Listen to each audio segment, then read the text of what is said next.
Okay, all I have to do is unmute. Sorry, I thought you were. You didn't do that in surround sound, sorry. Good evening and welcome to the frosty Tuesday, December 16th regular school board meeting. Call the meeting to order. Peyton, I don't know if you were tapped to lead us in the pledge, but you are. Could you take it away for us? She was worried she had to go to the microphone.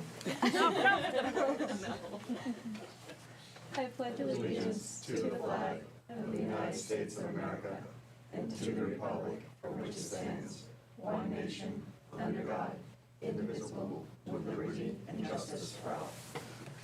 Well done, Peyton. All right. I didn't bring her a flag pin. Should I go get one? You're better than when you did that in kindergarten. That was good. Oh, I think that was Quinn that. It was Quinn that did it? Yeah, Quinn did it in kindergarten.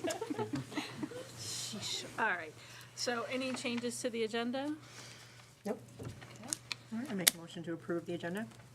Second. Any discussion? All those in favor? Aye. Aye. All right. Approval of the minutes. Again, it's going to be the Jason and Rick show. Motion to approve. Second. Okay, any discussion? All those in favor? Aye. I abstain. I also abstain. All right, look how quickly we got to you, So Peyton. serious. Okay, I have quite the list. So, yesterday, December 8th, Oyster River held a blood drive, and we have a lot of stuff coming up before the winter break and then midterms coming up. So, Oyster River's band and chorus winter concerts are December 9th, 16th, and 18th. Winter break is the 24th to January 4th. Winter sports are beginning, and as far as midterms, there's no school January 19th for Martin Luther King Day, and then midterms will begin that 20th to the 23rd. Second semester will start January 27th, and teachers will begin to meet with their students regarding their classes for next year, and then seniors are going to start solidifying their post-graduation plans. Back in October, Barrington Information Night at Oyster River took place, and admin gave a presentation, a few Barrington Oyster River students spoke, and families were given a tour. And then today, some Barrington 8th graders took a field trip to Oyster River to meet counselors and tour the high school. There have been opportunities between November and December for shadow days for Oyster Rivers, or for like students interested in Oyster River as well. And then Oyster River is in its second year awarding the seal of biliteracy for graduating seniors. Students need to meet requirements, and some students will graduate with a seal in Spanish thanks to the work between BMS and Oyster River to get Spanish going in Barrington. And Spirit Week for like winter time starts tomorrow, Oyster River, before December break. So What's tomorrow's theme? I couldn't tell you, to be honest. Didn't mean to put you on the spot. Sports memorabilia day? Yeah. I think? Yeah. It was not winter themes, and I was like, oh, Tourism as Yeah. the week goes on. yeah. But that's all I got. Any questions or? Okay. All right, thank you, Peyton. Thank you. I hope everyone has a good holiday. Merry Christmas. Happy holidays. Thank you. Have a good night. You See you home safe. All right, so we're up to public comment. Okay, anyone online? Going once, going twice? There's only 3 people online, one of them being Jeff. Okay, moving on. Vicki. Let's put the spotlight on. No. Vicky's favorite thing. I'll do a rundown and then you can plug in Vicky if there's any questions. How's that? Make sure you get that camera right Up on to Vicky. Vicky. She loves it. She's like, no, thank you. So I'll just do an overall. The salaries and compensation part of the 1100s. Obviously, we're in the positive there, and that is due to changes in staff from 24 to 25. Same thing with the benefits section. You would imagine with changes in staff, you have changes in benefit elections. High school tuition, we had 6 students in addition to what we had budgeted for back in the fall when we did the proposed budget for this year. And then in addition to when we finally get the Dover rate, it was a little higher than we had anticipated. Not major, so that's good. A couple $100 was it? Yeah. 223. Yeah, like 223 per student different there. So that's the difference there, why we're in the negative in high school tuition. If you flip to the next page, the 1200s, again, those are just changes in staffing as far as special education and student services goes. And then the next page that I noted was page 4. We have got the speech and language assistant position that we have had posted and have been unable to fill, so that's why that balance is sitting there. And then also the discrepancy down below at the bottom of page 4 in 2190-110. There was a request for unpaid days due to a family need, so that's, we haven't had a position change there, but that's why there's showing a positive in that section. On page 5, under professional services, 2210-320, that is due to adding some Power School extensions, such as the applicant tracking and attendance software. So that's why that is in the deficit by just over 3,000. And what else did I want to point out? That might be it, but let me double check.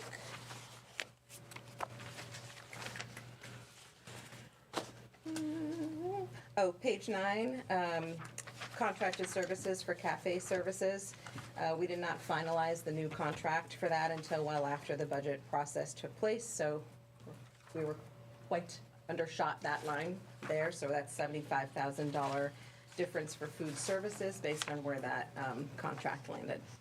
So we are still, even with paying the school care assessment bill, we are still at, in the positive by $684,282. So in pretty good shape for December, I would say.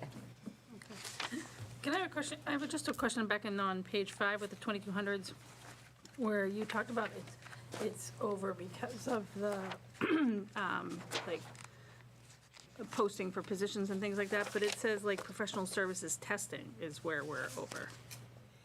Yeah, it shouldn't say testing. That's where, it used to just be iReady, and now there's Power School extensions in there. So we either need to move the Power School extensions, or it needs to not say testing.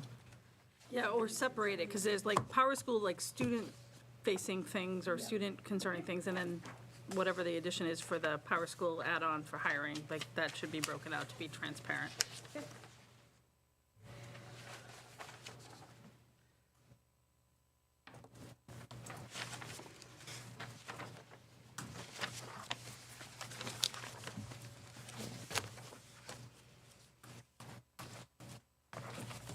Any other questions or comments?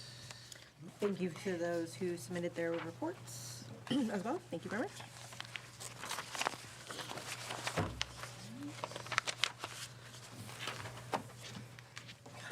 What's the invasive species at the ECLC?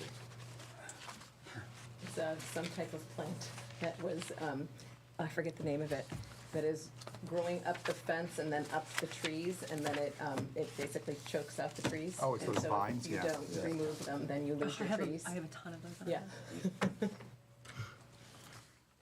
But he rented a nice, he had fun doing it. Chopped them all right up. We sent goats out there one year to do poison ivy as well as all those vines, and that took care of it for a little while too. People would loan us goats. Yeah.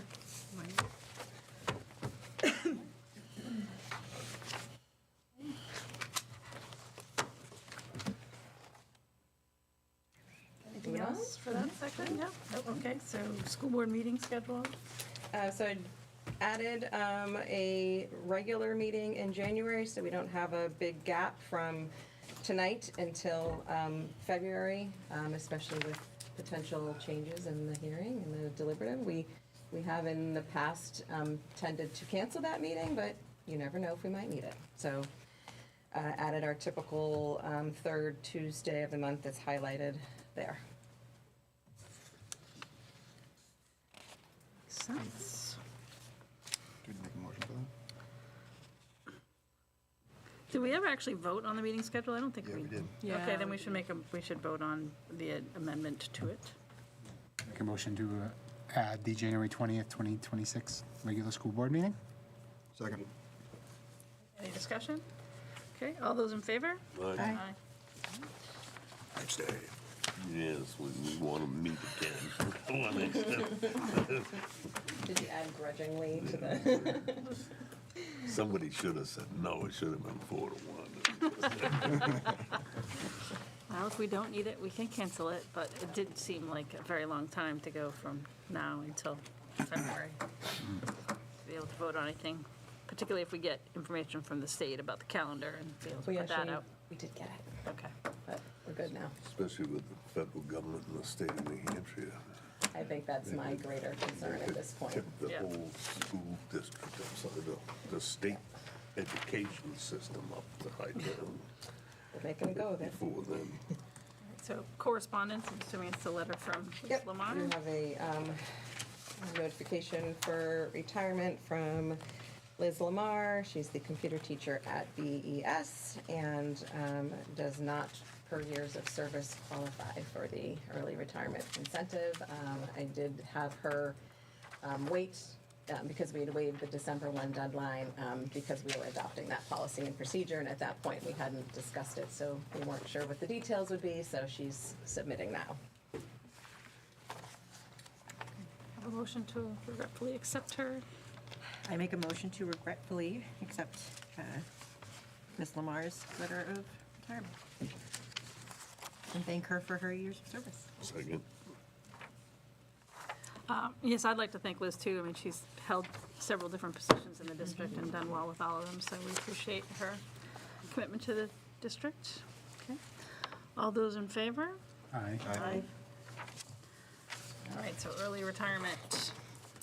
All right, so last Friday at noon was the deadline for that. We did receive 3 requests, and I prepared a grid for you indicating employee position, years of service, that Vicki and I did confirm age and eligibility, that they were in fact eligible through New Hampshire retirement, for retirement, and which incentive that they selected on their application form, whether it was the 2 years of 50% paid health insurance or the cash incentive, and they all 3 selected the cash incentive.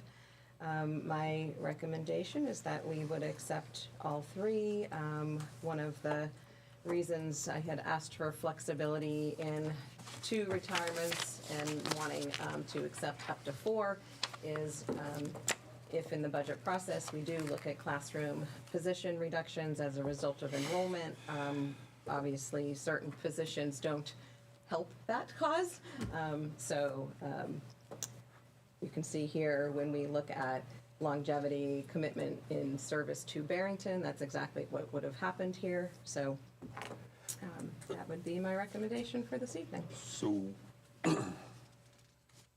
what do you anticipate? I mean, obviously, 2 of them positions actually will have to replace 3 positions because you have to have a computer teacher. And you'll have to have a school psychologist and a nurse. Yep. So based on the fact that you're going to be hiring new employees, what do you anticipate in them 3 positions? What kind of a savings to the district do you anticipate in hiring them positions? So what we typically do when we're looking for new positions is we put them in at master's plus 10 years of experience. That comes in 125-ish, assuming that they take family plan insurance, and we always make that higher, cost assumption.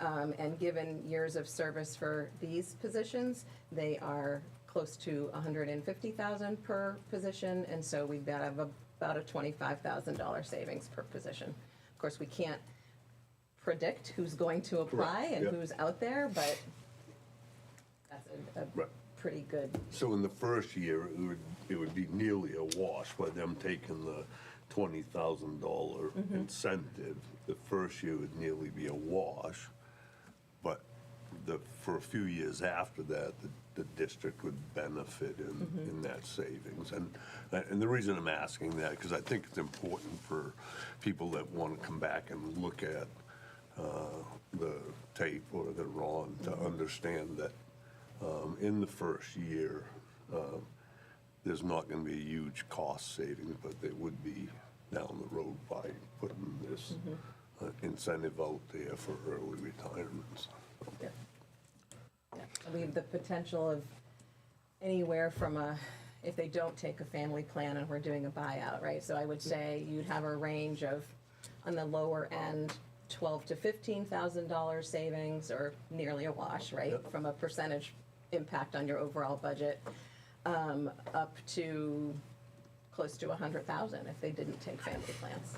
Or they don't have 10 years' experience. Or they don't Because have 10 I years. suspect finding Yeah. a school site with 10 years' experience is gonna not be so likely. Yeah. Agreed. I think, and I'm getting off topic a little bit, but I also think that with the significant increase that we had in health insurance premiums, and I'm probably going to stay there, that as a district, we should look at the buyout, insurance buyout, and come up with something different, and perhaps work with the unions to see if they would accept something like that. I know it's probably too late for this cycle through because of the budget. We're near the end, but That, and they'd have to agree to open negotiations. So, right. But anything further on this? Now I've lost track. Did we vote on accepting these three? No, I'll make a, You would need to Yeah, I tonight, just- now that they're yeah. forward. If that's I just couldn't where we're remember if we going. had, so. Nope. I'll make that motion and add that I thank you for their years of service. I mean, this is incredible, the amount of time that they've spent with this district, and we sincerely thank them, and I'll second it. Okay, any further discussion? Okay, thank you all. All those in favor? Aye. Open enrollment, hee-haw. Okay, so I attended a webinar all morning today, so I'm happy it was today, because I had the information in time for this evening, so I typed this up right when I got done with that. It's a tough one, because nobody can predict what's going to happen. However, we had a New Hampshire Supreme Court ruling that has come forward from Pittsfield, and they lost. So I will let me start with that, just so people understand what that means. So there were some students who went to Prospect Mountain High School who were Pittsfield residents, and then Prospect Mountain, being one of the only, or the only designated, currently designated open enrollment school in the state, then sought to get the 80% tuition per the regulation from Pittsfield. They said, no, thank you, we're not an open enrollment district. It went to court, and Pittsfield was told, nope, actually, in fact, the RSA has been out there for 30 years, and regardless of the fact whether you have designated or not, and really because they didn't designate a particular percentage that they would send or receive, they were told they had to pay the cost. So 100% of the cost? Or 80%. 80%, okay. yeah, so because of that, as well as, the traction that school choice has received across the state over the past, I'd say, year and a half to 2 years now, and then everybody really keeping tabs on that decision, there was certainly a push to get some legal guidance on what to do. So at this point, up until the Pittsfield decision, people were kind of like, we're going to wait and see what the legislature does before we make any decisions. So keep in mind that this was one legal team's advice. They were very clear that, if we should seek our own legal team's advice if we had specific questions to our district. So I just wanted to make sure we knew that this wasn't, our particular attorney, or, it's just a global statement at this point. So just to give you a rundown, as I mentioned, RSA 194D3 around open enrollment has been on the books for 30 years, just sort of sitting dormant. Nobody really doing anything with it. So again, the legal guidance for today has shifted dramatically from the past few weeks. And their opinion was to not sit back and do nothing, because the New Hampshire legislature is unpredictable. We really don't know what's going to come forward as far as adjusting, that law and that rule. Basically, if they do change it, it can be retroactive, meaning it erases any warrant anybody puts forward, or it could be, just from that ruling forward. So if you do put a warrant forward and you designate your percentage, you may be protected, you may not. So we obviously don't know what's going to happen. The additional layer there is Prospect Mountain has taken their situation a step further. So in addition to being an open enrollment district, they are now partnering with K-12 is what it's called. It's an online public school. And they are not at this point charging tuition, but because of the open enrollment law, they are permitted to charge. So given that it's an online school, easy access, you're not relying on transportation or necessarily an equity issue here. And so that also is what has caused the legal teams to come forward and say, we suggest you look at this. So there's that layer. They discussed how to word the warrants. So you can do it two ways. You can word it without money attached, without a dollar amount, and just give your percentage. So you're not allowed to give a number. So you can't, the law doesn't allow for, we will accept, 2 students per grade level. You have to give a percentage of the grade level of your total population. So you'd have to do a little math there, no big deal. If you choose to put a warrant forward, you can really spell out what you want. So you could say, only in a particular grade level or only in a particular building. So you can really define what you want that to look at like. I know some districts are considering doing it in, just their middle school and not in another school, or, depending on their enrollment numbers. If you put a dollar amount on it and it fails, then you're subject to the no means no, right? Because you've put money there. And obviously, if the voters say no, then you can't then use the money for that purpose. And so, of course, it begs the question, well, then what happens if a student goes and enrolls elsewhere? Well, then the receiving district would hope that the sending district would pay the 80%, but if you say no means no, we're not permitted, then they would have to sue you, basically. So again, it's putting some strain on districts to be like, what do we do? I did talk to a couple of superintendents that surround us today, because most of us were on the training, to say, hey, what's your recommendation? But of course, this is really coming last minute, and people are just bringing it to their boards. So, they really don't know how it's going to shake out at this point. If you put the warrant forward and there isn't a dollar amount and the voters say no, the Pittsfield decision tells us we're still on the hook for the money. So I know there's a couple of districts, not in our region, in other regions, who have already decided to put warrants forward where they're going to only receive a percentage of students in, say, their high school, and they're setting their sending number at 0%. Of course, the legislators are catching on to that, and they're not really pleased with that preemptive strike. So we were cautioned to be a little careful if we decide to set our sending number at 0%.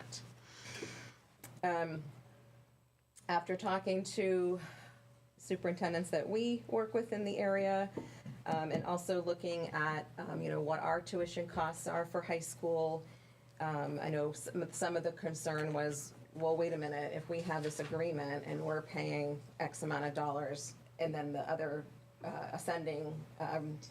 another district is, family is sending their kiddo there and they're only having to pay 80%, that's not really fair. I think it won't be as financially impactful as we were thinking initially, because our agreements are not set on like building costs and repairs and things like that, whereas per pupil cost would be a little bit higher. So, and also the lawyers today did indicate that tuition agreements would be fulfilled first before receiving through an open enrollment process. We don't have language in there that would necessarily protect us financially from the cost difference between open enrollment and the agreements, because the language we didn't predict this was going to happen. The language that's in there says that they can't engage in a long-term tuition contract with another district, and that's not what open enrollment is. That's a parental choice situation. So that's a little bit of a tough one for us, because per RSA, we have to be able to send 100% of our students somewhere.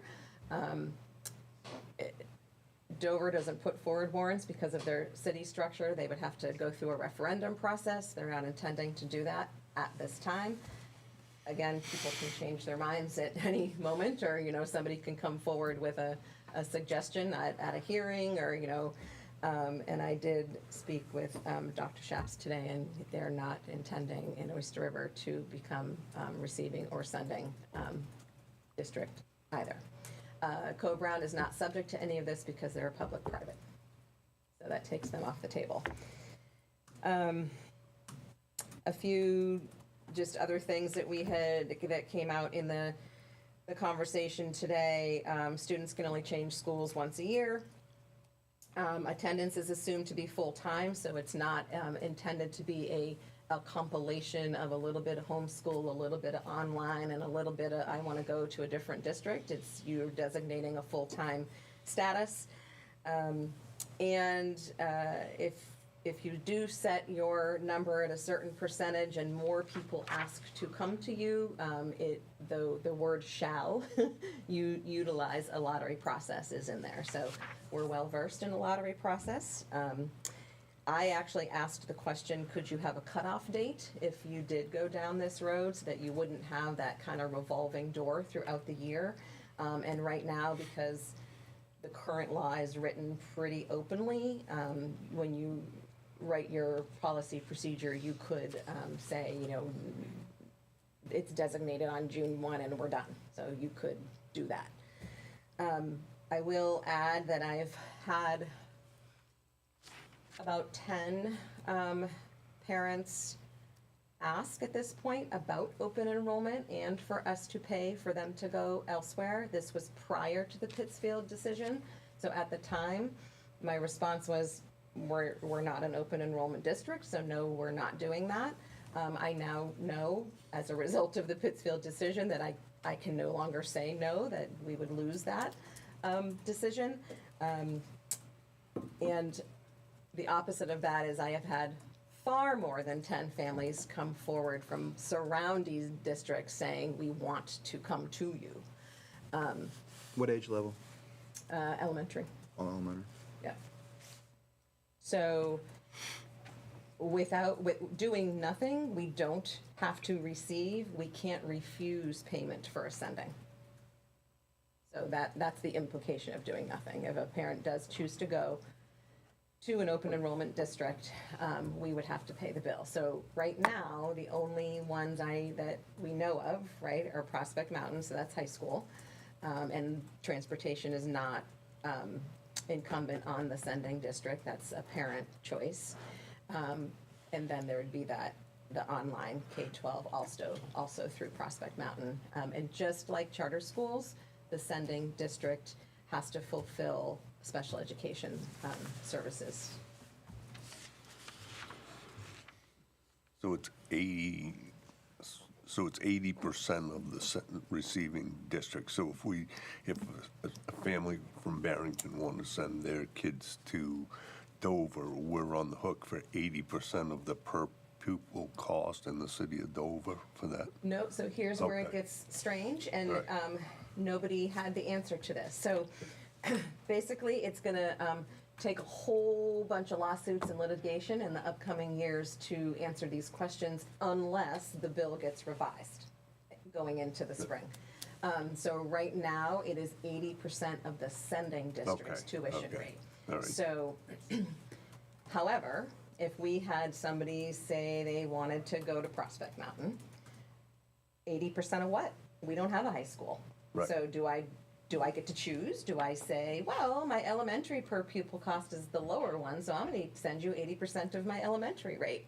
You know, it's just But wouldn't it be 80% of either, I mean, I would say that you'd pick Dover's tuition, because I think Dover's the lowest tuition rate, right? So in my mind, it would be 80% of what we pay to send a student to Dover. But that's not what the law says. So the law says the sending district's per pupil cost. It doesn't matter what the law says, that's what Rick says. Yeah. Okay. Right, but, you know, I agree with, I mean, I know it's not clear, but I think that's exactly how a court's gonna come down, is our per pupil cost is our tuition. Yeah, it's our high schools. And We so, probably- like- in our case, probably a blend of the three, right? Logically. Well, so what do you do if you're a small district up north and you send all your kids out already through tuition agreements, and so your per pupil is 0? 80% of 0 is 0. So the law specifically says right now the sending district, and they're a receiving district for us. So again, I don't disagree with you, Right, and I right. think in litigation, this will all flush out. We just don't know what's going to happen right now. So, excuse my stupidity, but, so let's say We can't. No, let's pretend we received kids in our middle school. That doesn't give them rights to our high schools, does it? No. So, okay, so all right. But what does this do to, like, our cap at Oyster River? So we asked that question today, and we were told that your tuition agreements need to be filled first. Oh, okay, so we're, But then if there are additional Barrington kids who want to go to Oyster River through open enrollment, Yeah. Right now, they're not planning on putting a warrant forward to be a receiving open enrollment school. So they can't stop a kid from going, and you have to pay, but but you you can don't stop a have kid to from receive. coming. Right. That's, okay, I get Yes. it. All right. Yeah. Yeah. Elaborate a little bit more on special education. So how does that work if somebody we provide better services than they have in their district? And how does that work? So they're indicating now that it will work just like the charter school agreement works. And so the way that works is if a family chooses to have their child go to an area charter school, and we have several, then we, as the home district, we have a seat at the table, first of all, so we're part of the IEP team, so we're well aware of what's being prescribed for goals, services, accommodations, everything in that document. But we also are then responsible for the payment and the implementation of those supports and services. So, same thing in this scenario. If a student, if a family says, well, my student is going to go, to Prospect Mountain, then we would have to ensure that all of those supports and services that have been agreed upon within the IEP are paid for. So that's another layer of concern, is how do you determine the cost of those services? Because they could be one cost in your district and a very different cost in another district based on the employee and how you deliver that service. It's really messy. Yeah, and you and I have had this conversation before. I mean, I just fundamentally struggle with it. I'm getting off special education now, but I fundamentally struggle with the fact that, I don't know, I'm gonna pick a district up north that cost, you know, whatever, $2,500 a year to educate an elementary student, and it costs the residents in Barrington $5,000 a year to educate that same student. We're gonna get 80% of $2,500. So the struggle for me is that the taxpayers, you know, the taxpayers in Barrington get presented a budget that is to educate the children that live here. And I just, you know, I have a real problem with the fact that the state's gonna come in and put a law in that says that, you know, oh, you have seats in that particular classroom, so you're gonna get 80% of whatever they provide, which is far less money in some cases. And again, you know, to me, if the state of New Hampshire, there's probably no one from the state listening to this, but if they think this is such a great idea, then the state ought to be in the position to pay that extra 20%, because it really should, it's not fair to the taxpayers in Barrington to be educating students from out of town. And I mean, I'm saying Barrington because this is where we pay our taxes, but I could say that about any community. It's, you know, any different than if, you know, if it's far cheaper to educate a student in Barrington and we want to send, and the parent wants to send them to the Oyster River School District, and Oyster River is now taking it on the chin because 80% of what it doesn't come close to, it's just, it's wrong, and we should be able to have warrant articles that the voters and the taxpayers in the town of Barrington should be able to say, look, we just don't want to play this game. We're going to educate our own kids, and you know, if you're going to send, if it's 5,000 to educate a Barrington kid, then if a Stratford kid or a Dover kid or a Oyster River kid or a Hampton kid wants to come to Barrington, you got to pay that $5,000. Any different than if Barrington wants to, you know, a parent wants to send them, you know, if as a district we agree to let that kid go there, then we'd be on the hook for that too. So it's just, it's messy. Yeah, It really parental is choice messy. shouldn't cost, your parental choice should Right. not be costing the general taxpayer Right. for that. So a concern that I have about the warrant articles, that's more, I guess more philosophical, so I'm kind of annoyed I'm asking it, but I just need to say this, is that from a voter's perspective, even if we try our best to explain this in the voter's guide, which I know you're going to speak about, that we'd have to be very careful with how we word it, because of the Pittsburgh case and because of New Hampshire's long history of sticking to whatever they have voted to, they're not going to probably reconsider, so that was a precedent-setting case, right? Even if we ask them, the voters in a warrant article, we don't want to be a open enrollment school, it really won't matter much. I mean, at the end of the day, we're really restricted in our freedom to be able to manage that as far as the financial aspect. Yeah, I think that's why some districts are entertaining putting warrants forward, because you can't predict what the legislature's going to do or if the governor's even going to sign it, right, over the summer. And so people are feeling like, okay, we need some level of protection and control, and so. Basically, if you want to go to I mean, is that basically what it is to protect you if you want to go to litigation and saying that our voters voted this way and therefore you need to Well, so for another example, Concord has come out already, and it was in the paper, so I'm not speaking out of turn, it's public knowledge. They have come out saying, we're going to put a warrant for it to be an open enrollment district. And I don't know what they're sending as, but they've been very clear that they're going to be a receiving. And so there's a lot of districts that surround Concord that are like, whoa, we could have a mass exodus of kids who want to go to Concord High School. You know, they have a full-blown CTE program, like they have a lot to offer that some of the districts around them do not have. and it's not a long commute. And it's not a long Yeah. commute. And a lot of people work in Concord, right? So a parent could very easily, I don't even want to name a neighboring district, it doesn't matter. So pick a town that's nearby, right? So a family could very easily be like, oh, I travel to Concord for work anyway. I'm going to bring my child in, drop them off at Concord High School. No money out of my pocket.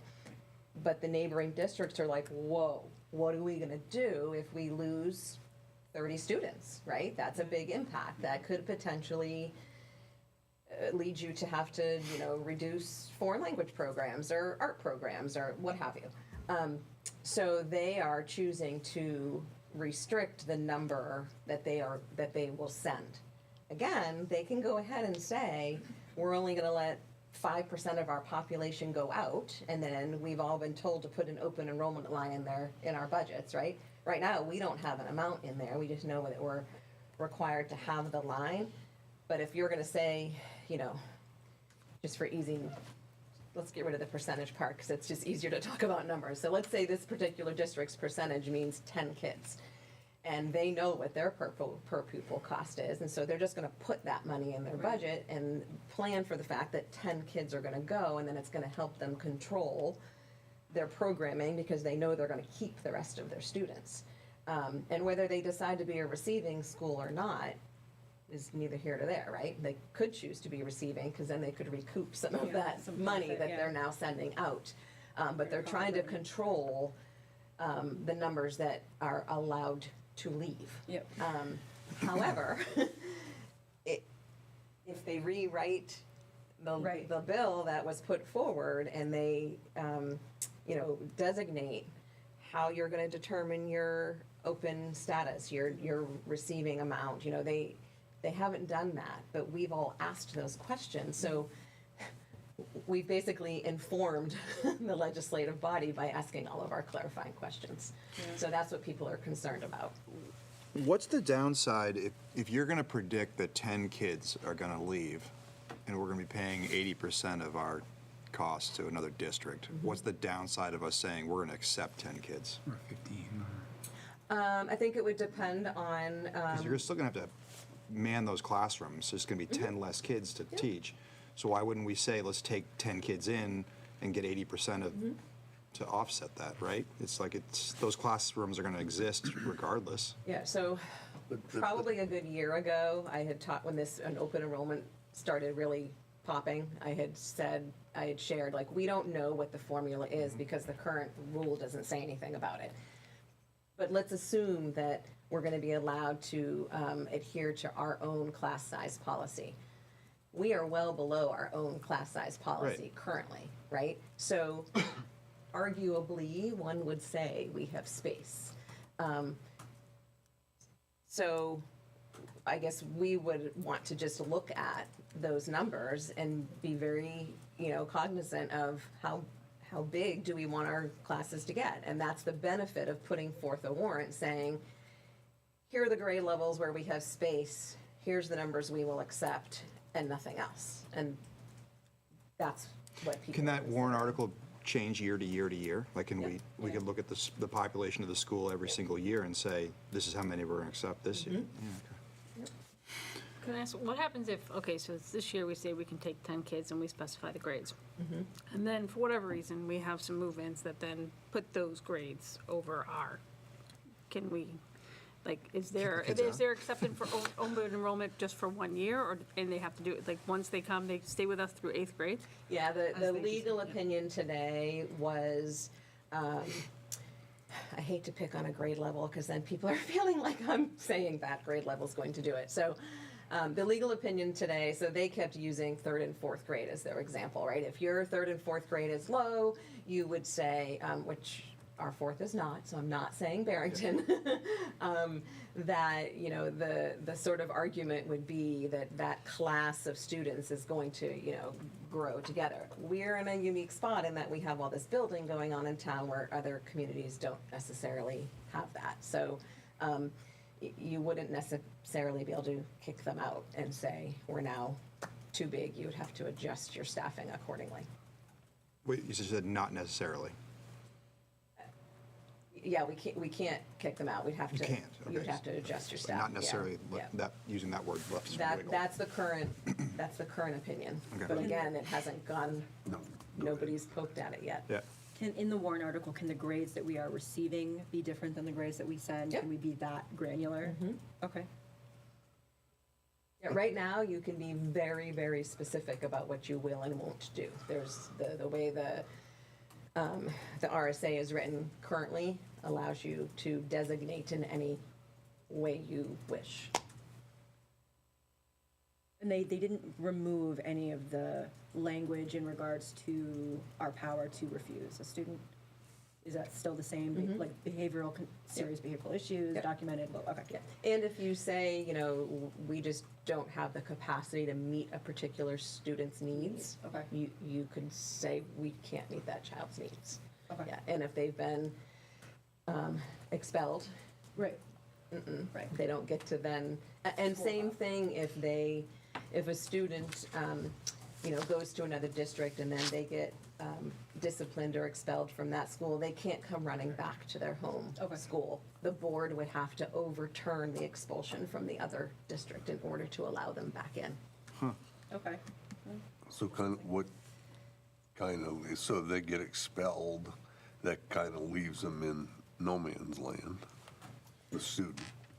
So the one caveat there is if they're an identified special education student. Okay, all right. If they are Yeah. a regular education student, it's the Yep. parent's responsibility to educate. If they're a special education student, it becomes the home Gotcha. district's responsibility Yep. to figure that out. Yep, I got you. So, but that's not any different than what we're doing already right Right. now. Yep. Yeah. Is there guidance on a minimum percentage for the districts that are doing it? You can't say it's 0%. You can say 0% if you are. But you Oh, I might be won't putting get yourself on the supported. radar. It's just gonna make legislation rewrite the RSA to be even stricter. Yeah, they're already onto it. Yeah, it's only gonna shoot ourselves in the foot. Do you have a Is recommendation there a though? minimum Yeah. safe number? I mean, it's hard because we are in such a tight timeline in the amount of research we would need to do to identify where, Yep. I mean, I don't know. I mean, well, How long do we have to be able to put a warrant article? We would have to decide tonight, Yeah, so we yeah. can present it at the Tonight's the hearing. last, Unless we want to add a special hearing, we have, 2 weeks prior to the deliberative, so we have another, no, we have another week after the hearing that we could entertain another warrant if we wanted to. I think it makes sense to have a warrant article, at least to show to being reasonable about it, but showing our taxpayers that, we're gonna try to look at this and protect the people that are footing the bills. I mean, I think every district's being handed a soup sandwich, but,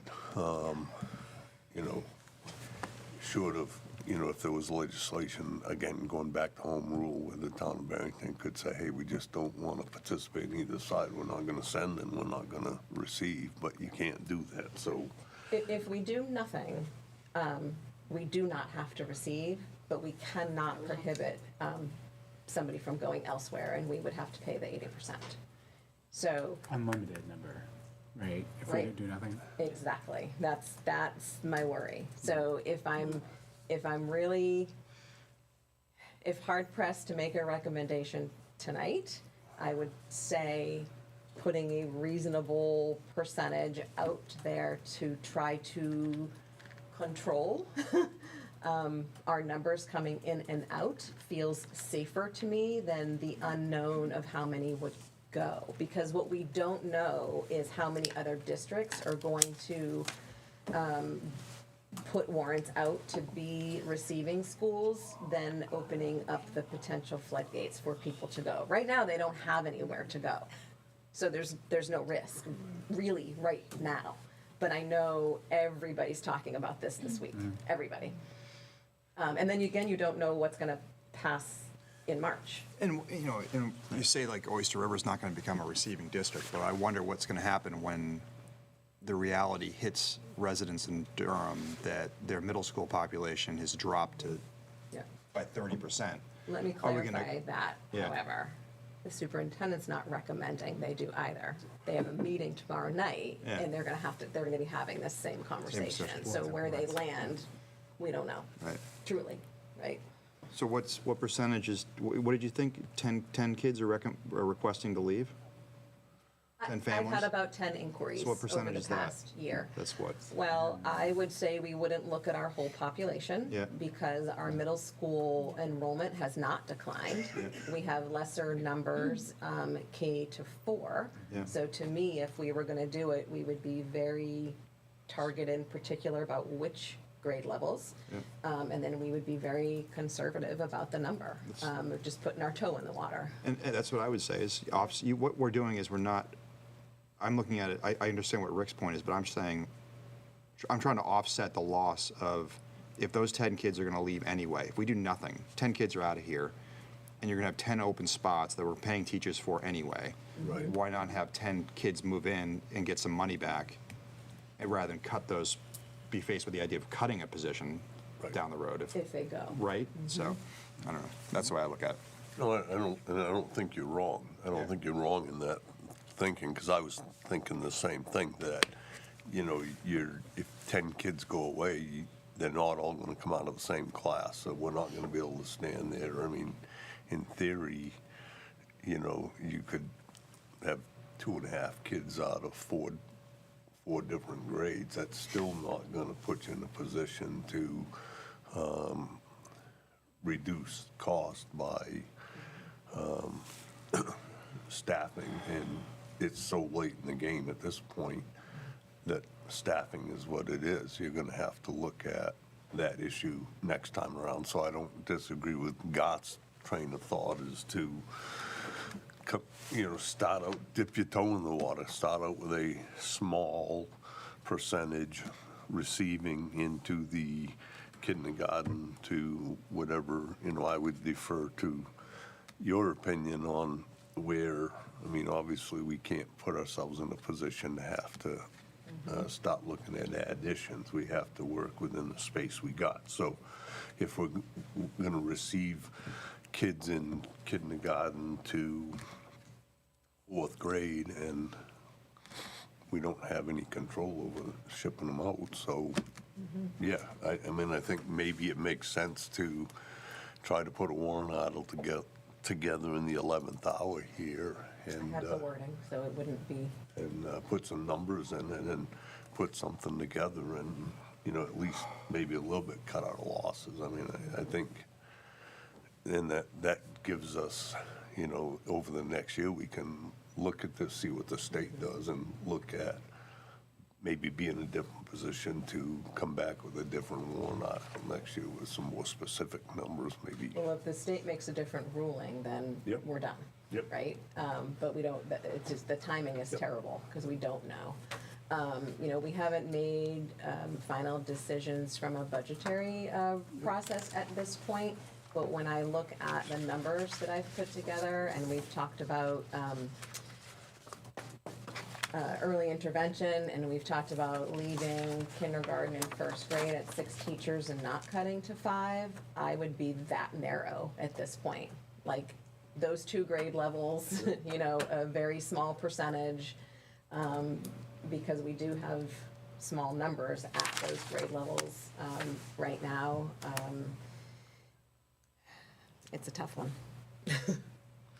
And then have the sending be a percentage that will match what the potential receiving is, and so financially, we come out as even as possible. We don't have control, obviously, of knowing the districts that are gonna ask to come here, so their per pupil cost may not be. Apples to apples. right. But I think you understand what we're, Absolutely. okay, so then I think you could craft a starter, dip your toe in the water, I think it certainly and then makes we can go sense from there, to and keep the meeting moving.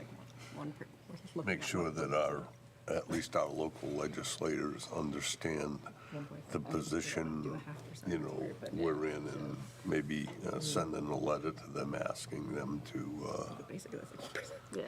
Yeah. You're really only looking at like adding in language that would be like 1%. That's what we're looking at right now, Yeah. is 1%. In Right, those- I'm in not those trying grade to- levels. Well, if you And in look, only if those you grade look levels, at, right, so. It would be 1% of total population and receiving only in the following grades. Well, you don't have to right? do your Wouldn't that be- percentage on your total population. Oh, You okay. would do it on the Grade Those levels. the two grade percentage of of where you're looking to add. Okay. And it's hard to predict that with kindergarten because we don't know how many kindergartners We're are really going just to debating a come. bunch of theoreticals. I mean, I We think are this, completely- I think just do the warrant to get our toe in the water. Yeah. Let's find out what the pitfalls are without exposing ourselves with too much risk. But what we're really doing is protecting ourselves from the uncertainty of the legislator, right? Yep. And then we'll find out what's, and the next year we'll revisit it, and say, no, that was a complete cluster, or wow, there's some opportunities here that we didn't even foresee, so. So, assuming we make some decisions tonight around You budget need us to and actually say positions, we're can we loop back to this after we talk about the budget so that we can? I need more information around, I can figure out the percentage, obviously. Where are we talking about? But how many kiddos and in what, per grade level and which grade levels? are Yeah, we I think Dan actually needs us to Listening to her, say. right? And then, sign it, include that in our vote. You need that as a motion to. Yeah. But we don't vote on the budget right now. No. No, but do. No, on the you warrant need article, a right? Motion to table open enrollment till the end of the meeting, that's what I'm asking. I think it makes perfect sense to continue on and come back to the open enrollment question. That's what you're asking. So right now, this is our last meeting before the hearing, Yeah. right? Because I don't know what positions we're leaving in and which ones we're taking out at this point. Where's that on the agenda about, I'm sorry, The ABC input? just input from the ABC, but I don't see anything about us voting on anything. You guys don't usually vote on the budget until after the hearing. Oh, okay, I wasn't sure what the. But I need to know what information you want me to put forward at the hearing. Okay. All right, so, can we just get a motion that we'll come back to open enrollment discussion in moved. the warrant article after our input from the ABC? Second. Any further discussion? No. All those in favor? Aye. All right, ABC. Thank you, Sarah. Why don't you come to the table, to a microphone? So I guess my first general question is, are we still working off the budget that you emailed maybe Yes. last week? Okay, Yeah, all right, and then so this is. as long as it says November 17th at the bottom, it's Okay, the is this same the one. same thing then? Okay. Yeah, however, However, hold on. Now that you all have made the decisions on early retirement and accepted a retirement, Vicki did run a new budget because it impacts default and proposed. So let's Oh, right, for the- use a new one. Yeah, we just couldn't put that forward yet because we didn't have those decisions. So the changes in what she's handing out now are the retirement that was just accepted because per the CBA, you're allowed to put it in the default because there are agreed upon provisions in there for retirement. And then also the early retirement acceptance, so you can't put the early retirement incentive monies in the default because that wasn't a pre-existing.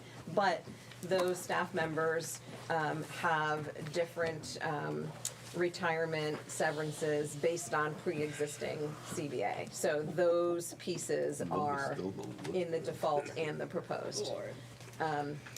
So I think it might be helpful for everybody to have a little recap. As soon as I can find my sticky note, there it is. So what's in front of you right now, because there's been a lot of conversation and ins and outs, there's a full-time additional OT in the budget proposed that's in front of you. A preschool position and a fourth grade position are not in there. They've already been removed from that because I do need people to see kind of where their percentage was. And that's been that way the last several iterations of the budget. Early retirement positions themselves have been adjusted to a master's 15. So those salaries have been adjusted in there. Wait, didn't you earlier say master's 10? Oh, sorry, I said 10. I said 15, but it says 10 on my paper. I don't know where I got 15 from. right. Yes, master's 10. Thank you. I was gonna say your chances of getting a school cycle 15 years experience is even less. We're aiming high. I don't even know why 15 came out of my mouth. It says 10. I'll keep my fingers crossed for you, but. That'd be great. The 60,000 for the early retirement incentives are in the proposed but aren't allowed to be in the default, like I just said, but their other retirement, severance incentives, et cetera, are in the default. We did have also a para-professional put forward for retirement, and then the non-early retirement, Liz Lamar's tonight, those monies are all in the default and the proposed. And then a couple things for people to consider that haven't been put in there or taken out at this point. We had conversation previously about an adjustment to the warrant for the facilities capital reserve, that we could arguably go down to 200, but I know, Rick, you felt like leaving it at 250, given cost of increase in services, et cetera, was necessary, so I just need a decision on that in order to write that warrant. And then also, we have 5 high school buses contracted and budgeted, and we're using 3. And they're 86,000 apiece? 83,000 apiece. So that's just another spot where we could look at, so if we were to take both of them, 150 is about 0.5% on the overall budget. Taking 2 away would feel a little unnerving, because there have been times where we've sent 2 buses to either Dover or Oyster River. So why are we only running 3 now? That's where we don't have the need right now, where they're not at capacity. So we're just running 1 to each. But they have a driver if we wanted another bus? So we're having these kids on buses for well over an hour when we could split it? I don't know that they, I don't know that they necessarily have drivers for buses right now. I mean, I think if we needed to put another bus on, they'd do it, but Yeah. I don't, We'd have to give them some notice for sure. I don't think there's anybody sitting around waiting to No, drive a there's not bus. a stockpile of drivers waiting, no. So, Are we paying? we don't pay for that. Paying for those No, no, buses? no, We're not no, paying. Okay. no. Took me a second. budget. Yeah. They're just, we're budgeted for, Yes. we're not. They're, What yeah, we're utilizing. Gotcha, okay. no, Sorry about that. goodness, no. That's what I thought, but then the way the conversation was going, I got a little confused. Okay.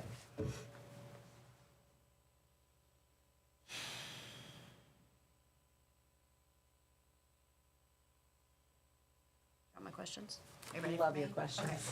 Okay. All right, I don't actually have a lot of questions. I know I haven't been here in person. I've caught up on, I've watched everything online, except for, I apologize, I did not watch the last meeting. So if you discussed some of this at that last meeting, I apologize. Sorry, Garth and I weren't even here. I've had, oh, good, You didn't miss Oh, it. no, Don't yeah. watch that meeting. fantastic. We couldn't make it. Sarah's online again tonight, but she didn't want to speak last week, so Okay. we didn't discuss it. Okay, yeah, so I have, my questions are, first, I just wanna, I know this looks like it is certainly a high percentage increase and it's gonna affect taxes and it really stinks, but I'm actually impressed with the insurance that it's what it is, so, yeah. Thank I you just wanna for- say that. Yes, thank you. Yes, I actually wanted I'm to, not sure what else. I wanted to say that as part of my list, just so people really understand the impact of that. So, once that number came in, a full 3% is health insurance increase. Yeah, It's I over $1 mean- million. So, Yeah, that's important to Right, say that's in the, big. in the hearings and everything too, because Yeah. that's, yeah. So, yeah, all that being said. So my questions are really like little things that I just saw and I was just confused. And I want to just make sure I'm, so, on page 5, there's line, I don't see a number line, but it's, it's the 1,211, for the teacher salaries for the ECLC. So so the 52,000 is comprised of 3 salaries? It says 2 went into a grant and then 1 isn't. so that is, Oh, but there was an increase. So the salaries line has gone down by 52,000, right? And you're saying that 2 went from the budget to a grant? They've and they've one always was- been in the grant. They've always been in the grant. Yes, Okay. so there's 2 in the grant, and there Already. was 1 in the So budget. this is just the reflective of the one? Do you anticipate that that grant's gonna come forward to fund that next year? Yes, It's the IDEA. yeah, Is it IDEA? Okay. yeah, that's not one that they're concerned about right now. Title II still remains a concern, because that's professional development, but IDEA and Title I, we feel pretty confident about. Right, and then on that same page, again, the 1,200, 21, 10, 11, the health insurance. I don't know if, again, I don't know if I'm doing my math wrong, but I'm not sure how, with a 34% increase, that the budget can actually be decreasing just by taking out one position. Does that? Did we have change in elections as well, from one year to the next? Like, I mean, if, one person. from my math, it is like 70-ish thousand for that one person, which doesn't make any sense to me. Right? Because you take the 170 that it was this year Yep. and multiply by the .348, right? I don't have my phone, but, and then I subtracted the 115.9, and the difference was 70,000. That just seemed like a lot. I don't know. Maybe I'm not doing it right.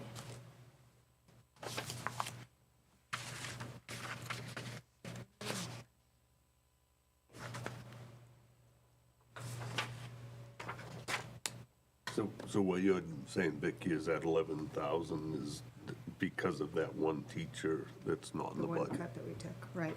And then the rest is the increase, the 34.8% increase.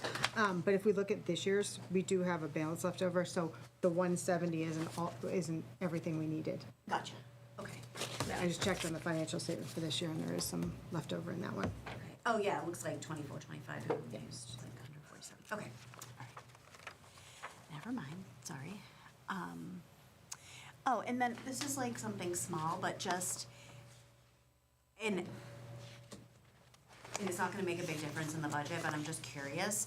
So the, on the next page, page 6, the 1,200, 3,290, the professional education services. 24, 25, we spent like 39,000, and then we've budgeted a little more each year. Like, did we spend more? Are we going to spend more this year? Is that why that's the case? Yes. About the professional services line, because it's anticipated that will grow again quicker. Like I said, really just little things. Oh, and so I just wanted to just kind of put it out there that I know you haven't made a decision yet, and I understand the reasons why. Scott asked the same question about the OT, and you explained it. Thank you for explaining it all very eloquently to us. However, over email. However, I just on principle, it seems really hard for me as a taxpayer to swallow that we're adding an OT and then taking away, if you all decide to take away the teachers, it would just be hard for me to swallow as a taxpayer to think that it's sort of almost just replacing it, right? And it just, I don't know, and it's just making a judgment call that I don't know if I agree with it. I guess I just wanted to put that out there. I understand the reasons, and I understand that there's probably higher need for the OT. I also think that sometimes if we have extra teachers in smaller classrooms, maybe those OT needs wouldn't be as apparent. So just, food for thought. That's kind of where I'm at with that. And then I think that might be it.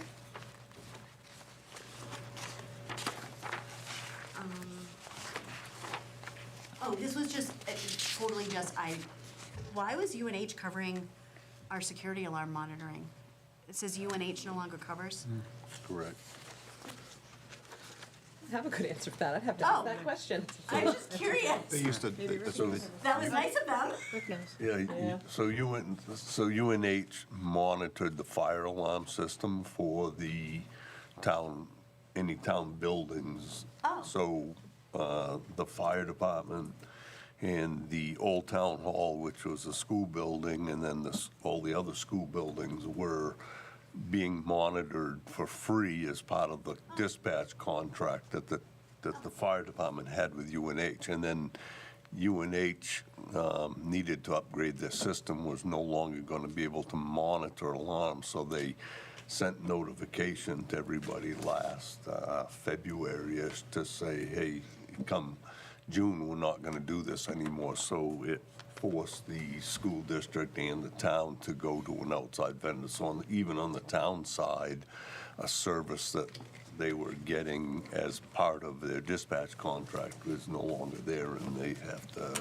their fire alarms are being monitored by an outside vendor Makes as sense. well. I guess it was just interesting. No, I didn't know why. I was It was a curious. very good deal for a lot of years, Yeah, probably I mean, 40 and years. it's not a huge budget driver, I didn't they used to guess, do but it more than just town buildings? What's that? Didn't they used to do more than town buildings? Yeah, they did, so I'm getting off track, but they monitored a lot of the buildings at the university, and when Durham went to, I mean, in and around Durham, and when Durham went to Stratford County to, for their fire dispatching to save money, they were not, it was gonna be cost prohibitive to change everything over to Stratford Dispatch. So UNH kept their alarms and the town of Durham paid them, but they even got notified that, hey, we're just not doing this anymore. The only thing they monitor is state-owned buildings.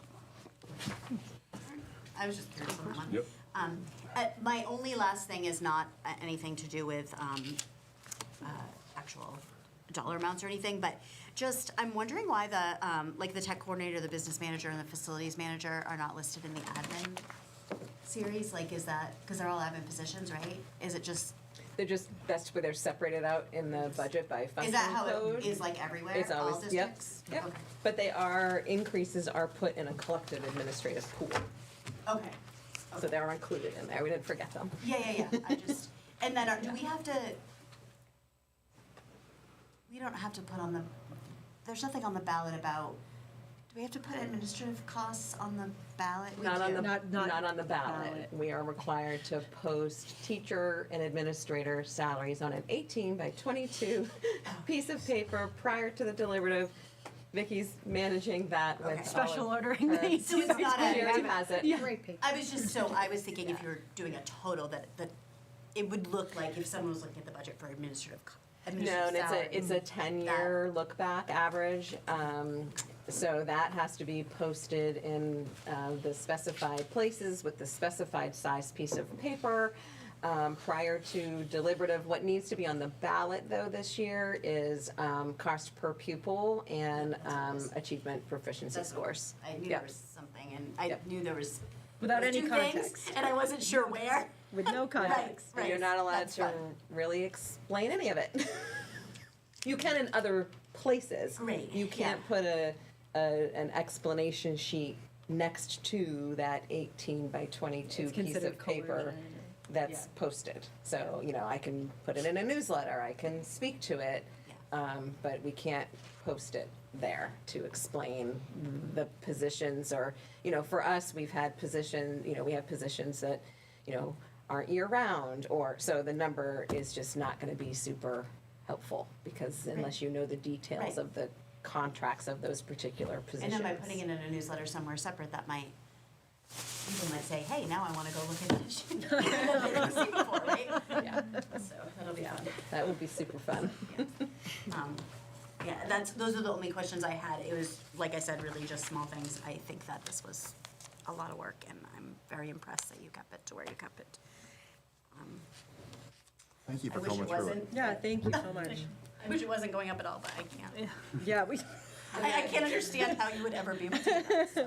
And the questions that Scott had asked were, one, the OT position, and then two, if we did the reductions that are currently in here, would it impact class size or programming? So I let him know that the landscape around preschool, and then also that given the numbers of third grade going to fourth, their class size wouldn't change by that reduction.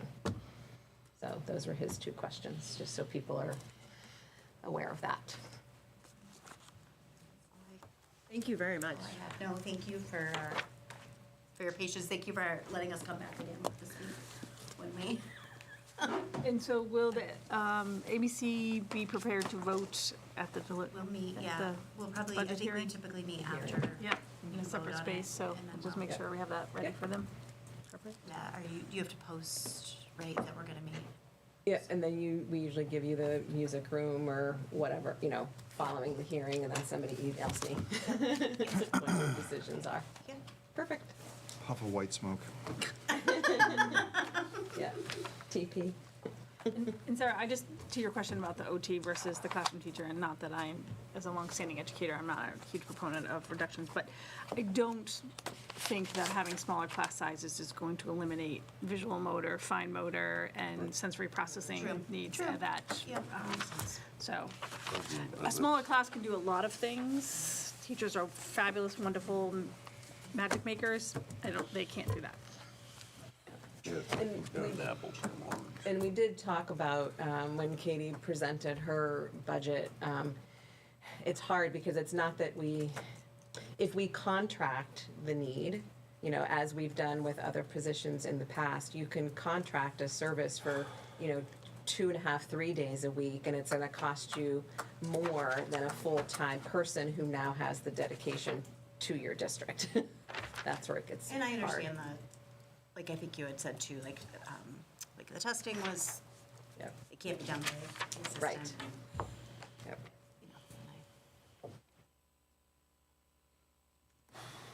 Thank you, Sarah and Sarah. And Scott. Oh, yeah, that's right. Oh, my God, all estimates. Sarah's online. Sarah online have Yeah. questions or no? Sarah online, do you have any questions? You can raise your hand and we'll be happy to entertain them at this moment because you are a member of the ABC. She seems to not have questions. Not to put you on the spot, Sarah, sorry. All right.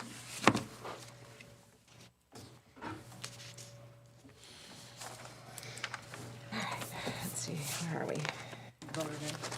Oh, voter guide. So, We're circling back to the, We circling back to. we circle back back to that. to open enrollment first. Sure. Oh, yeah, yeah. so what are we circling back to do? I'm trying- Well, so I guess the question is, are we remaining with the positions that are in the budget in front of you, meaning it has the reduction of a preschool and a fourth grade position? And if the answer to that is yes, then that helps me narrow down how I would write the warrant for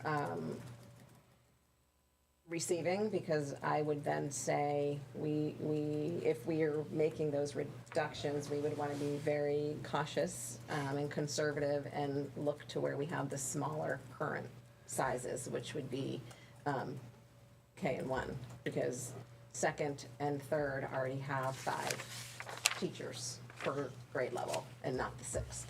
So, Right, but what are the class sizes for second grade next year? Because they're tiny in first grade this year. Right. Let me pull it up, just so I'm not guessing.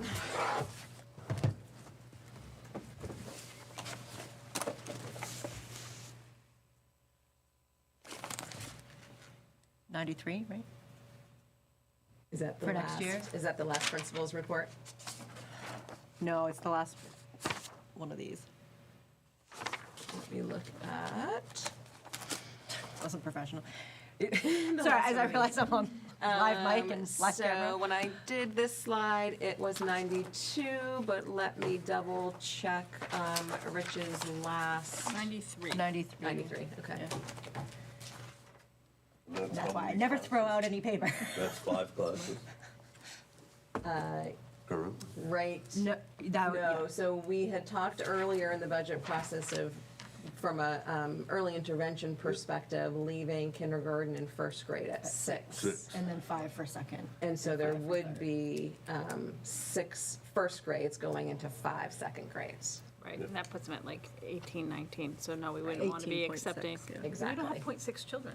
That's right. I love that. I forget that you hate when people say points. We don't have fractions of children. Right. Some of them count for more than one, but Yeah, yeah.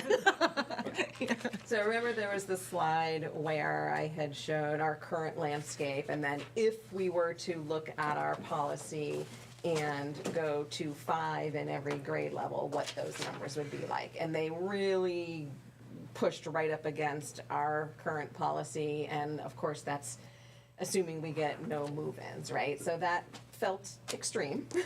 And so, The preschool and fourth grade are not currently in the budget. So Correct. if they were gonna vote to leave them there, you would have to add money to the budget. absolutely. Yep. So if I were an educator watching, I'm an educator, right? If I'm watching this and it's my position, I'm freaking out. And so that's happening internally for me, Yep. but we have to look at numbers. So with fourth grade, I can see we have 26 or 27 students, it's something like that. It's a classroom. And that one I can wrap my head around. I struggle with preschool. Some of the questions I've asked indirectly, like, it's so hard to predict who's gonna walk in, how many students are gonna walk in, or turn 3 even for the rest of this year. And then I start asking questions in my head like, how many tuition-paying students are we gonna take? Are we gonna have to cut? Are there some 3-year-old tuition-paying students who might be told, you don't have a spot next year?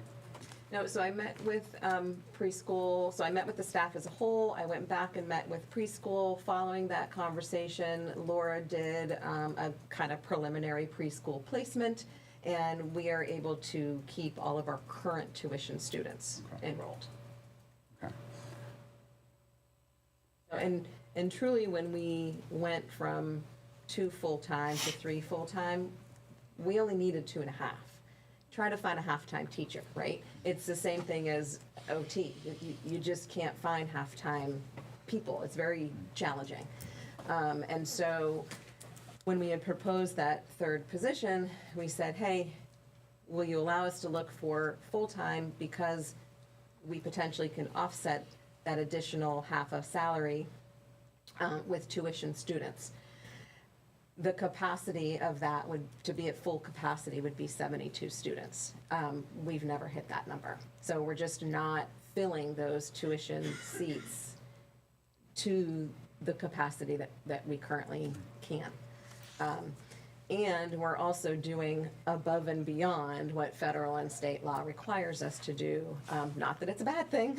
I was in that position. I'm the one who came to the board and asked for an extra position at the time.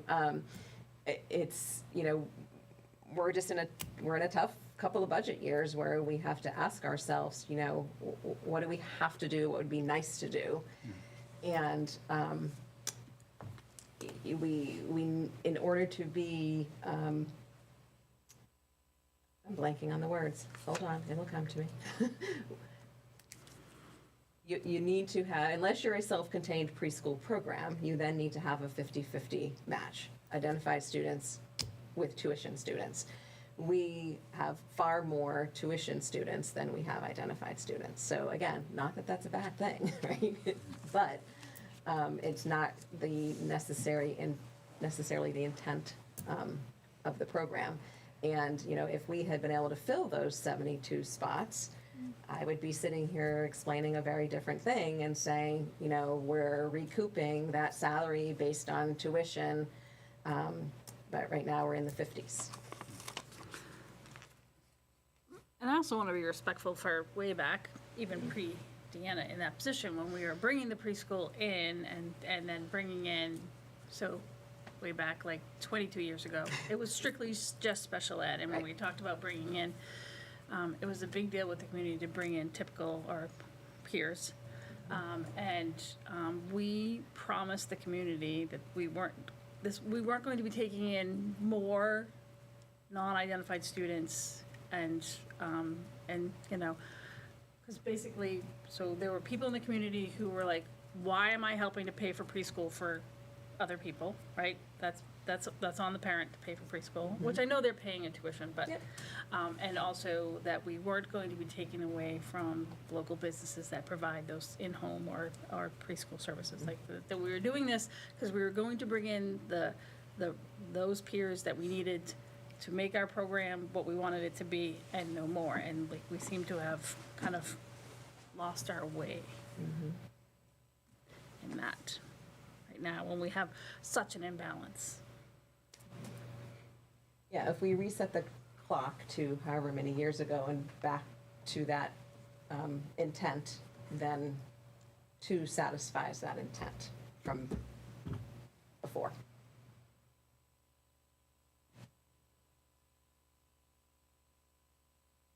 Well, I certainly don't want to add any money to the budget, I'll say that. I'm stunned. What's that?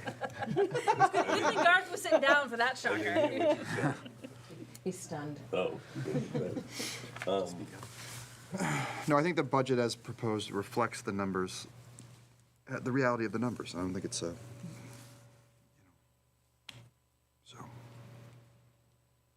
And I think that, again, you know, even as a small token, that it's showing, you know, it's important for us to be able to say that, you know, we're still gonna provide the services that our kids need, but we're trying to be responsible to the people that are paying the bills. And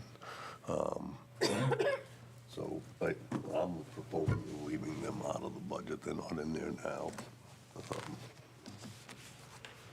And I think losing the kindergarten teacher should give you a little bit of flexibility, to retirement, should give you a little flexibility to move somebody around, right, so they wouldn't lose a job, am I correct? Correct. So actually, it will leave the ECLC staff intact. We have a preschool teacher who has requested for the last couple of years to go to kindergarten, so we'll Okay. be able to take a preschool teacher and shift them into kindergarten.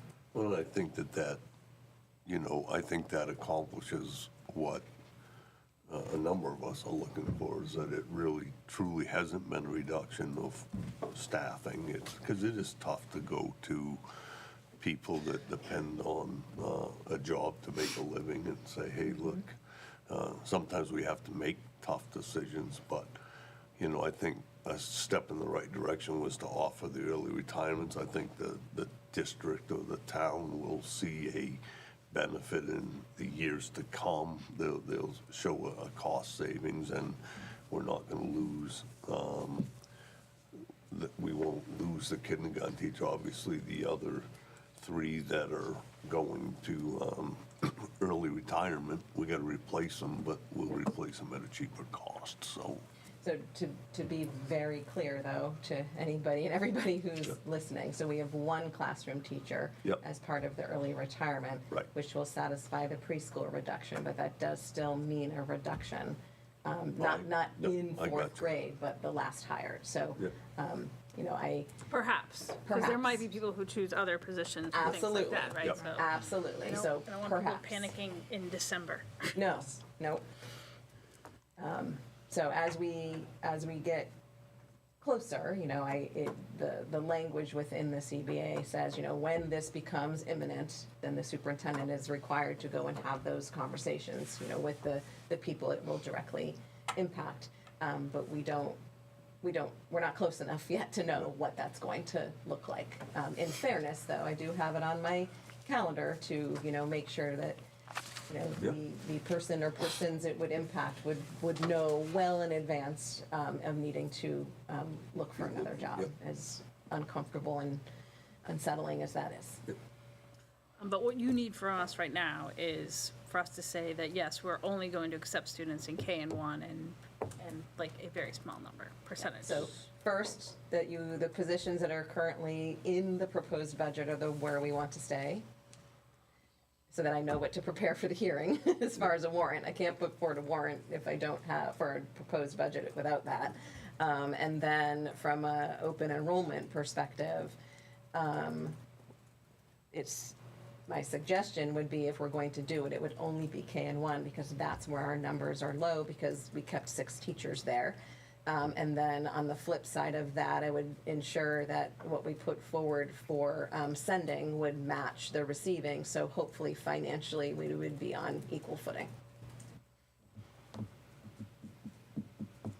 So you would arguably want to receive one more than you would want to. I was gonna say, it can't be completely equal. No, right, I mean, Yeah. financially as Yeah. equal as it can be, Yeah. the numbers We can't hope. be equal. But of course, because it has to be a percentage and not a number of students, I'll have to play with the percentages a little bit, because we can't have a Let's hope everybody 0.6 of a pays it. child.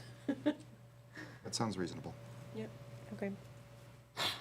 All right, and of course, that's what will go to hearing, and we can always make changes prior to deliberative, so we'll see where that lands and go If from that's there. why we have the hearing, and to get the input. All right. All right, Right. so now voter guide, content, and tax impact on warrant articles. Since you have some. So there was a little bit of discussion around, if we would even be able to continue to do the voter guide. That came off the table. Governor did not sign that, so yes, we can, it's not considered electioneering at this point. Yes, we can continue. I grabbed my emails from probably around this time last year, maybe a little later, when we had asked the question around voter guide. What's 12/11/25? Close. Oh, well, that's the follow-up to the previous ones.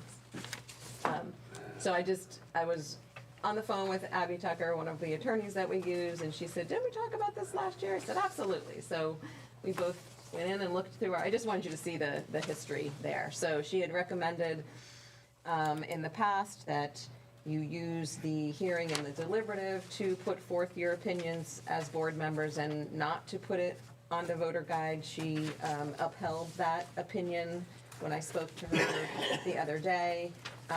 She did, however, the other question that we talked about was putting the tax impact on the warrant for each of our warrants, which we haven't done in the past. And she did say that most districts do that. Not that she's telling us to do it, but it does provide a level of transparency. I've always been opposed to it, but I don't think I'm opposed to it this year. I think the town has done a wonderful job of pointing out to everyone in town where the budgetary increase is coming from. And so I think that anyone that doesn't know, Well, but I think Just helps to explain. it's just, why, I'm not gonna run from it. It is what it is, I've always been a proponent of it. I mean, I think that I supported it on the town side, is that the people you're asking to spend money should have an idea of, hey, if I support that fire truck, it's gonna add this much to my tax bill. If I support that plow truck, if I support the budget, people should be able to. Just so you know why I've always been opposed to it from the school side is because the increase is so much greater on the school side.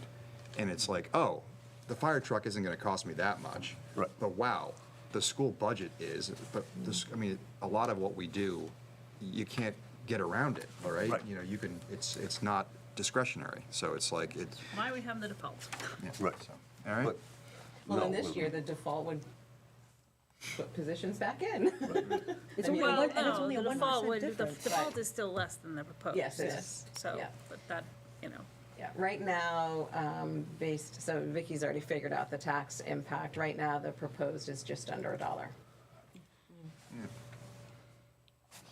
And I kind of get what you're saying. The other side of that is, and you can go look at what you had this year. You had about $360,000 to give back, which was just a very small amount of money, and we don't have the luxury of, like on the town side, if a lot of people buy new cars, they take in a lot more money for vehicle registration, so it helps buy down the tax rate on the town side. So it's, sometimes people have to sit and look at and say, we should be looking at it globally, but they look at, it's awful you put the spin on that, hey, you give us all this stuff and on the town side of the taxes, it's only gonna go up 4 cents a thousand, and here's a school sitting over, it has no ability for any to bill anything for any income, they're, what they give back to the taxpayers is how they acted frugally and didn't spend their money, so. And only control Right. like a third of our budget. I cannot say Right. that enough. Right.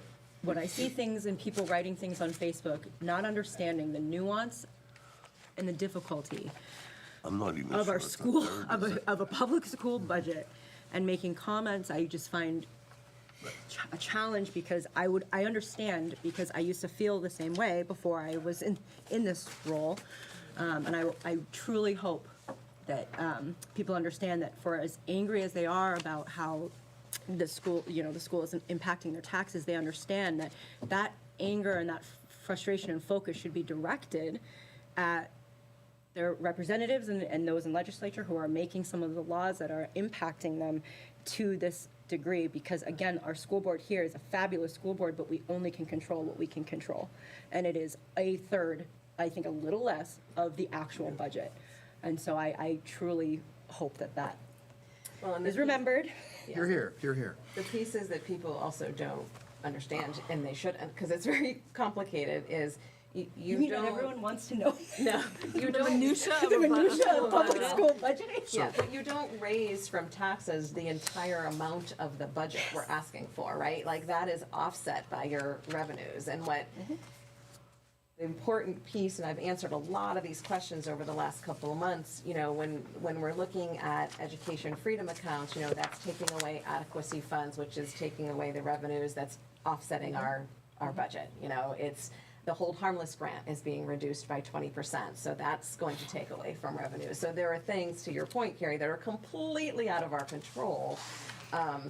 And we still have to maintain our buildings and our staff and our programs. And all the laws that all the laws we have and to all the uphold. services. Yes, so that's why this year it felt like, with a very slight enrollment decline, that I had to, fiscally, it's part of my job to come forward and say, hey, we really need to look at this so that we can continue providing what we're providing. If we left it status quo, you would be adding another percent to this budget. All right, so bringing us back to the matter at hand, I'll make a motion to include the tax impact on our warrant articles and only the factual information, and not the contextual information on this. Second. Any further discussion? No. All those in favor? Aye. All right, so policies. So you have in front of you GBEB, because they were inadvertently left out of the packet last time, and GCQ for a second read, as well as JLCF Wellness and all of the early retirement incentive policies, procedures, and application, because we had put them forward due to time constraints last time, but wanted everybody to have the opportunity to look at them a second time. Do you want to Carrie, do your magic. I make a motion to accept the following policies for second read: GBEB, GCQ, JLCF, GG, GG-R, and GG-R1. I second that. Any discussion? All those in favor? Aye. All right, so we're up to our second opportunity for public comment. Those in person? Don't everyone jump up at once. All right. Settle down, sir. Sarah's like, I already was at the Settle down, table. sir. Anyone online wish to speak? Our plethora of people. Okay, seeing none, I'll accept the motion to go into non. Citing RSA 91-A:3, 2A. Second. Okay, so we'll do a roll call vote. I'm just gonna start down there, Mr. Baker. Baker, aye. Svensson, aye. Taylor, aye. Neil, aye. Walker, aye. All right, thank you, everybody. Oh, Look, our online, just. Very quickly. You have to wait a while Out. for the throng. thank you.